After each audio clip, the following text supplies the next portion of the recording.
ओम शांति। आज प्यारे मीठे बाबा की मुरली मंथन की डेट है 21 सितंबर 2022। आज मीठे मीठे बाबा ने हम बच्चों से कहा कि मैं हूँ गरीब निवाज, तुम गरीब बच्चे ही बाबा से ज्ञान की मुट्ठी ले साहूकार बनते हो। बाबा तुम्हें आप समान बनाते हो। क्या कह रहे बाबा कि भगवान है गरीबों के मसीहा, गरीबों के पिता, और हम गरीब बच्चे हैं जो भगवान से ज्ञान की मुट्ठी लेकर साहूकार बन जाते हैं। प्रश्न, असुरों के विघ्न जो गाए हुए हैं वह इस रुद्र यज्ञ में कैसे पढ़ते हैं? हमने भक्ति में सुना ना कि पुराने समय में जो राजा महाराजा आदि यज्ञ क्या करते थे, साधु लोग करते थे यज्ञ, तो असुर आकर, राक्षसगण आकर उसके यज्ञ में विघ्न डालते थे, गोबर डालते थे, हड्डी डालते थे, घास फूस डाल के, हाँ, जल डाल के उसको बुता देते थे, हाँ, मैंने विघ्न डालते थे हर तरह से। तो ये बाबा कह रहे हैं मनुष्य तो समझते कि असुरों ने शायद यज्ञ में गोबर आदि किचरा डाला होगा, परंतु ऐसा नहीं है। कौन सा गोबर, कौन सी मिट्टी की बात हो रही है, कौन से विघ्न की बात है?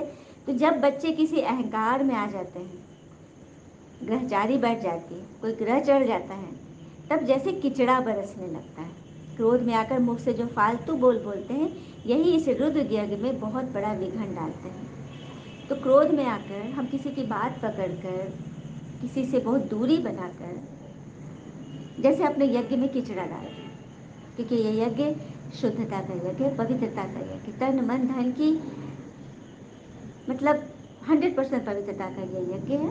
उसमें यदि हम किसी के बात से, किसी के व्यवहार मुझे बहुत कचोट रहा है, मेरे मन को दुखी कर रहा है, तो हम अपने यज्ञ में खुद ही किचड़ा डाल दें।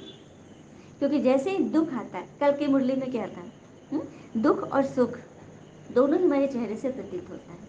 यदि हम दुखी हैं, ऊपर से भले हंस रहे हैं, बोल रहे हैं, लेकिन अंदर का वाइब्रेशन इम्प्योर है, तो वो उसका असर हमारे स्वास्थ्य पर, हमारे परिवार पर, हमारे घर पर पड़ता है। यदि हम चाहते हैं कि हम हमेशा सफल हो, सब कुछ हमारे पसंद के अनुसार हो, बाल बच्चे, परिवार, शरीर, स्वास्थ्य सब मेरे मतलब जो मैं चाहूँ वो हो, तो यज्ञ में किचड़ा रूप न बने।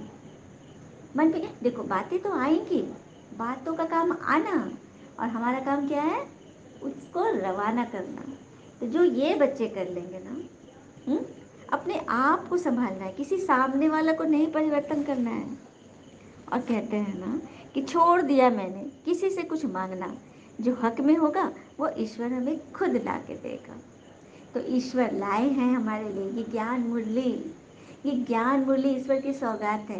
यदि इसे हम अच्छी रीति समझे कि क्या कहा जा रहा है, मेरे लिए कहा जा रहा है, भगवान स्वयं मेरे लिए आए हैं, पर्सनली भगवान मुझसे बात कर रहे हैं, मुझे कारण बता रहे, क्योंकि मेरे अंदर कोई हलचल है, बाबा उसका मैं जवाब दे रहे हैं। जो बच्चा ये बात समझ ले, समझो कि वह राजा बच्चा है। दुनिया में भी कोई बच्चा माँ बाप का बात मानता है तो हम लोग कहते हैं ना, ये तो मेरा राजा बच्चा है, कहता है ना, क्योंकि वो हमारा बहुत प्यारा है, हमारी हर बात मानता है। तो अपने मन को अपना राजा बच्चा बनाओ और उसे हमेशा संभाल के रखो। संग दोस्त में अगर खाना खराब मत करो। हाँ, कोई व्यर्थ बात कर रहा है, व्यर्थ की चिंतन हो रही है, मन व्यर्थ सोच रहा है, तो उससे अपने आप को बचा के रखना है। और ईश्वर और दुनिया तो ऐसी हो गई है ना कि कोई अगर आके कहे कि चलो मैं तुम्हें ईश्वर से मिला दूं, उसके लिए भी समय नहीं है। चलिए कथा सुनते हैं। एक बार एक संत एक सेठ के पास आया। सेठ जी ने उसकी बड़ी सेवा की, बड़ी आवभगत की। तो सेवा से प्रसन्न होकर संत ने कहा कि अगर आप चाहे तो मैं आपको भगवान से मिला सकता हूँ। सेठ ने कहा, महाराज ये तो बड़ी अच्छी बात है, भगवान से तो मैं मिलना चाहता हूँ, पर अभी मेरा बेटा छोटा है, वह कुछ बड़ा हो जाए ना तब मैं आपके साथ चलूँगा। बहुत समय के बाद संत फिर आए, बोले अब तो आपका बेटा बड़ा हो गया, अब चलिए। सेठ महाराज बोले कि अरे बड़ा तो हो गया, लेकिन उसकी सगाई तो हो जाए, उसका विवाह हो जाता, घर में बहू आ जाती तो मैं चैन से चल पड़ता हूँ। संत 3 साल बाद फिर आए, बहू आंगन में घूम रही थी। संत बोले, सेठ जी अब तो चलो। फिर सेठ बोले, महाराज मेरी बहू को बच्चा होने वाला है, मेरे मन में कामना रह जाएगी, मेरे पोते का मैंने मुंह नहीं देखा, एक बार पोता हो जाए तब चलेंगे भगवान से मिलने। संत पुनः आए, तब तक सेठ की मृत्यु भी हो चुकी थी। ध्यान लगाकर देखा तो सेठ बैल बना सामान ढो रहा था। संत बैल के कान में बोले, अब तो आप बैल हो गए, अब तो भगवान जी से मिलो, चलने, हाँ चलो मिलने। सेठ बोला, मैं इस दुकान का बहुत काम कर देता हूँ, मैं न रहूँगा तो मेरा लड़का कोई और बैल रखेगा और वह खाएगा ज़्यादा, काम कम करेगा, इससे नुकसान हो जाएगा। संत चले गए। फिर आए कुछ साल के बाद तो बैल भी मर गया। संत ने ध्यान से देखा तो वो कुत्ता बनकर दरवाजे पर बैठा था। संत ने कुत्ते से बोला, अब तो आप कुत्ता बन गए, अब तो भगवान से मिलने चलो। कुत्ता बोला, महाराज आप देखते नहीं मेरी बहू कितना सोना पहनती है, अगर कोई चोर आया तो मैं भौंक कर भगा दूंगा, मेरे बिना इनकी रक्षा कौन करेगा। संत चले गए। अगली बार कुत्ता भी मर गया तो सेठ ने देखा कि गंदे नाले पर मेढक बनकर टर टर कर रहे थे। संत को बड़ी दया आ गई। बोले, सेठ जी अब तो आपकी दुर्गति हो गई, और कितना गिरोगे, अब तो चल पड़ो। मेरा क्रोध से बोला, अरे महाराज मैं यहाँ बैठ कर अपने नाती पोतों को देख कर प्रसन्न होता हूँ। हाँ, और भी तो लोग हैं दुनिया में, आपको मैं ही मिला हूँ क्या भगवान से मिलवाने के लिए। जाओ महाराज, किसी और को ले जाओ, मुझे माफ करो। संत तो कृपालु थे, बार बार प्रयास करते रहे, पर उस सेठ की ही तरह दुनिया वाले भगवान से मिलने की बात को बहुत, क्या बोलते, यही करते हैं ना कि अभी समय नहीं है। अच्छी बात है, अगर मुरली की बात भी बताओ, ज्ञान की बात भी समझाना चाहो तो क्या कहते हैं कि जब वक्त आएगा तो सुन लेंगे, अभी समय नहीं है। हुँ? तो ये कहानी हमें ये बता रही है कि कोई मनुष्य बैल और मेढक और कुत्ते में नहीं बनता। मनुष्य सृष्टि का बीज है तो मनुष्य में ही जन्म लेगा। लेकिन ये भाव समझाया गया है, ये तुलना बताई गई है कि मनुष्य का मोह इतना होता है कि वो घर बार को छोड़ ही नहीं सकता। मतलब किस तरह से वो चिपके रहता है, कभी कुत्ते के जैसे घर बार की देखभाली करने के लिए, हाँ, बिना मतलब भौंकते रहते हैं बिना कारण, कभी बैल की तरह सामान ढोते हैं, सेवा नौकर की तरह सेवा करते रहते हैं, और कभी मेढक की तरह टर टर करते रहते हैं। लेकिन फिर भी कहो कि भगवान से मिल लो तो उस समय भी उन्हें समय नहीं है। तो ये रहस्य, ये कलयुगी मनुष्य की ये गति है। उसी से बचाने के लिए तो भगवान को आना पड़ा है कि बच्चे अपने आप को संभालो, सच का रास्ता पकड़ो। और शांति। बाबा बोले, याद में बैठे हो तो जैसे योग में बैठे हो। हर एक जानते हैं कि हमको तमो प्रधान से सतो प्रधान बनना है, यह है गुप्त मेहनत, इसमें कोई बड़ाई की बात नहीं। तमो प्रधान से सतो प्रधान बनना कोई बड़ाई की बात नहीं है, गुप्त मेहनत है। तुमने पहले भी किया था, अब भी कर रहे हो और आगे भी करोगे, क्योंकि ये गुप्त है ना। और भगवान भी तो गुप्त है। अब बाबा कहते मेरा तो कोई शो ही नहीं है। अब कोई गुप्त है तो उसका क्या शो होगा। हाँ, भबके से बड़ा पता पड़ता है। भबके अर्थात बच्चों के शो से भगवान का पता पड़ेगा, बच्चों के व्यवहार से, बच्चों के गुण से, ज्ञान से भगवान का पता पड़ेगा। ये बाबा ने बोला कि मुझे तो गरीब ही प्यारे लगते हैं, गरीबों पर तरस पड़ता है, रहम खाते बाबा, ज्ञान की मुट्ठी दे देते हैं तो मैं उनको साहूकार बना देता हूँ। लेकिन साहूकारों का तो ठहरना मुश्किल है, क्योंकि उन्हें दरकार ही नहीं ज्ञान मार्ग की। हाँ, दुनिया में तो जो बहुत दान आदि करते हैं उनका नाम अखबार में छपता है, और तुम्हें क्या मिलेगा। तुम जो दान करते हो, चावल मुट्ठी अर्थात अपनी कमी कमजोरियाँ मुझे दान देते हो, तो तुम्हें सोने हीरे के महल में ले जाता हूँ। देखा, तो क्या चाहिए अखबार में, बस यहाँ क्षणिक पेपर में नाम, कि आज नाम देखा उसके बाद वो पेपर रद्दी में चला गया, कूड़े में चला गया। लेकिन भगवान जो हमें दे रहे हैं, महल दे रहे हैं। और गाया भी हुआ है ना, निराकार निरंकारी, अर्थात गोदरी में करतार, गुदरी का लाल।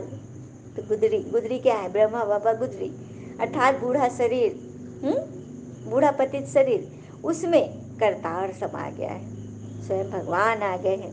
ये है रहस्य की बात। फिर बाबा ने बोले, सबसे पहला अवगुण है तुम्हारा देह अभिमान। सबसे पहला पहला अवगुण क्या है, देह अभिमान।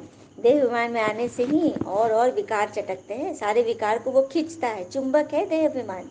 जब आप देह अभिमान में आ गए, बड़ी कंसेंसस में आ गए, किसी की बात लग गई, किसी का व्यवहार लग जाता है, किसी को देखते हो तो माथा गर्म हो जाता है, तो और विकार चटक जाएंगे। क्योंकि देही अभिमानी बनना है ना, बाबा तुम्हें वही बनाने आए हैं। आत्मिक भान में रहो, स्वयं को आत्मा समझो तो सामने वाला भी आत्मा समझेगा, उसकी कमी कमजोरी में हमारा मन नहीं फंसेगा। खुशी होनी चाहिए ना, जैसे सर्प भी अपना खाल छोड़ता है फिर नहीं लेता है ना, तो तुम्हें भी पुराने विकारी संस्कार को छोड़ नए दैवी संस्कार धारण करने हैं। तो तुम्हारे दिल में गुप्त खुशी रहेगी कि हम तो जाकर सोने के महल बनाएंगे। गुप्त खुशी, यहाँ तो पत्थरों की दीवार होती है, वहाँ सोने की दीवार होगी। तुम पारस बुद्धि बनते हो तुम महल भी सोने के बनाते हो। पारस बुद्धि दे दी, स्वर्ण बुद्धि मन हो गया, बुद्धि हो गई, तो तुम्हारे महल भी सोने के होंगे, पुराना सब खलास हो जाएगा। तो ये ड्रामा की बात सबको बहुत युक्ति से समझानी है। फिर बाबा आगे बोले कि बहुत बच्चे साधारण रूप को देखकर मूंझ जाते, मतलब ब्रह्मा बाबा के चेहरा देखकर, गुरु मतलब मनुष्य का चेहरा देखकर मूंझ जाते हैं कि ये कैसे भगवान, इनके मुख से कैसे भगवान बोलते, तो उल्टे सुलटे बोलने लगते हैं। तो अच्छे अच्छे बच्चे भी माया का चमाट खा लेते हैं।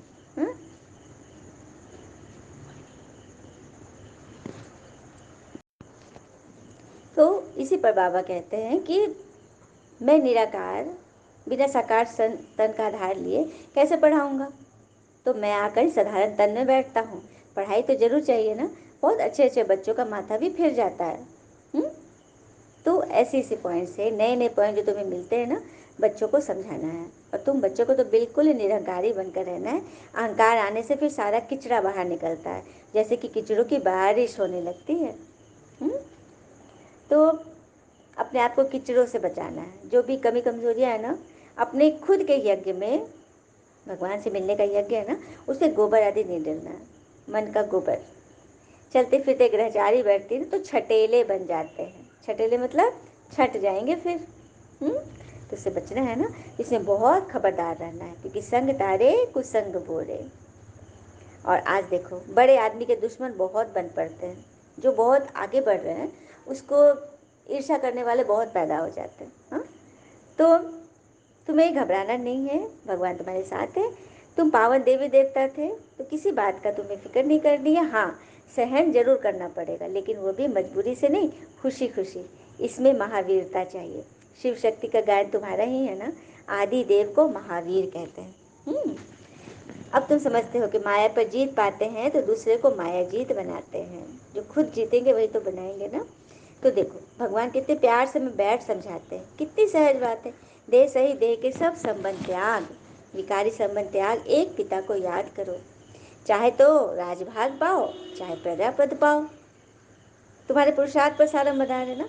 एक एक राजा रानी के पास प्रजा लाखों के अंदाज में आती है, तब तुम्हारी बात है ना, तुम्हारी चॉइस है कि तुम कितनों को ज्ञान सुनाते हो, कितनी बड़ी प्रजा बनाते हो, कितना बड़ा राजा बनना है तुमने। तो कल पहले मुआफिक भगवान तुमको समझा रहे हैं, बाबा ने राज्य दिलाया था, रावण ने छीन लिया है। हार कैसे हुई, फिर जीतना कैसे है, ये भी तुम्हारी बुद्धि में। बहुत बच्चे ये भी भूल जाते हैं, माया नाक से पकड़ लेती है। सेकंड में जीवन मुक्ति पाते हैं, फिर झट जीवन बंध भी हो जाते हैं, देरी नहीं करते। क्या करे बाबा, सेकंड में ज्ञान सुनकर अच्छी रीति धारणा करके गुट्टी क्लास करके जीवन मुक्ति पा लेते हैं, लेकिन फिर कुछ बातें आई, किसी ने कुछ टोका, किसी ने मेरी बात नहीं मानी, हाँ कुछ प्रॉब्लम आ गई, तो फट से जीवन बंध में आ जाते हैं, जीवन को बांध देते हैं, मतलब फंस गए, उस बात में लटक गए। इसमें बच्चे देरी नहीं करते हैं, तो बच्चों को खबरदार रहना है। तुम रूप बसन बन सदा मुख से ज्ञान रतन निकालो। किचड़ा सुनना भी नहीं है, निकालना और रखना तो बिल्कुल वर्जित है, सुनना भी नहीं है, सुना अनसुना करना है। समझो कि हमारा दुश्मन है, ज्ञान के सिवाय और सब बातें सुनना इविल है। अच्छा, मीठे बच्चों प्रति भगवान की नमस्ते, हम बच्चों की भी प्यारे बाबा को नमस्ते। धारणा के लिए मुख्य सार, पहले पॉइंट, पहला अवगुण जो देह अभिमान का है उसे निकालकर पूरा पूरा देही अभिमानी बनना है। और हैसियत किस चीज़ की रखनी है, हैसियत रखनी है कि आसमान जैसे हो जाए, क्योंकि ज़मीन कितनी भी महंगी हो लोग खरीद ही लेते हैं। क्या बात है। तो हमें ज़मीन पर नहीं रहना है, हमें क्या खरीदना है, अपनी ऊंचाइयों को। अपनी ऊंचाइयों को देखो कि कितना ऊपर उड़ सकते हैं ज्ञान में, ताकि कोई हमें खरीद न सके, हमारा मोल न लगा सके, हमें गिरा न सके। इतना ऊंचा उठ जाओ, है ना। दूसरी पर, अविनाशी ज्ञान रतन जो भगवान से मिल रहा है उसका दान करना है। सिर्फ आपके लिए भगवान आपको नहीं दे रहे हैं, आप ही उनके लाडले नहीं हो, भगवान आपको दे रहे हैं बांटने के लिए, यह समझ के रखना है ना। पिता समान निरंकारी बनना है, मुख से ज्ञान रतन निकालने, इविल बातें नहीं सुननी है, वरदान दिया बाबा ने। रहम की भावना को इमर्ज कर दुख दर्द की दुनिया को परिवर्तन करने वाले मास्टर मर्सीफुल भव। रहम की दुनिया को इमर्ज कर दुख दर्द की दुनिया को परिवर्तन करने वाले मास्टर मर्सीफुल बनो। तो कैसे रहम की भावना की इमर्ज करेंगे, तो प्रकृति की हलचल में सब आत्माएं चिल्लाती हैं, मर्सी और रहम मांगती हैं, तो अपने मर्सीफुल स्वरूप को इमर्ज कर उनकी पुकार सुनो। प्रकृति की हलचल सिर्फ बाह्य प्रकृति की नहीं, आकाश, सूरज, चांद, तारे, ग्रह, नक्षत्र, पृथ्वी, जल, वायु, अग्नि नहीं, ये प्रकृति नहीं, ये तो बाह्य है। अपने स्वभाव की प्रकृति, अपने शरीर की प्रकृति, अपना नेचर, उसकी हलचल में जब आत्माएं चिल्लाती हैं, क्रोध करती है, बिखरती हैं, तो उनके प्रति मर्सी रूप बनो, उनकी पुकार सुनो। वो दर्द में है, मायावश है। दुख दर्द की दुनिया को परिवर्तन करने के लिए स्वयं को संपन्न बना। कोई आत्मा कब चिल्लाती है, कोई दर्द में कब चले, जब उसको कोड़े लगते हैं, कांटों पे चल रहे हैं, जब दर्द हो रहा है, शरीर को चुभ रहा है, तब वो हल्ला करते, चिल्लाते हैं। तो दिखाई नहीं दे रहा, ये गुप्त है। माया आपके अहंकार को, आपके मन को कोड़े मार रही है। किसी के संस्कार बार बार याद दिला के आपको कांटा चुभा रही है, तब तो आपका मन चिल्लाएगा ना। तो उससे बचने के लिए स्वयं को संपन्न बनाओ। दुनिया के परिवर्तन करने के फेर में मत रहो, स्वयं को बदल लो। परिवर्तन की शुभ भावना को तीव्र करो। आपके संपन्न बनने से ये दुख की दुनिया संपन्न बनेगी। जब आप संपन्न बनोगे ना, तभी यह दुख की दुनिया दूर होगी।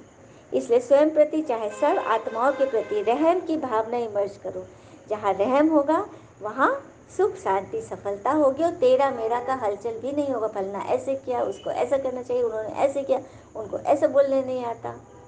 ये देखना मेरा फर्ज नहीं है। हमको ये देखना है कि मेरे मन ने जो पेपर आया उसमें मेरा मन किस तरह से संभल गया, किस तरह से लेट गो किया, क्षमा कर दिया और आगे बढ़ गया।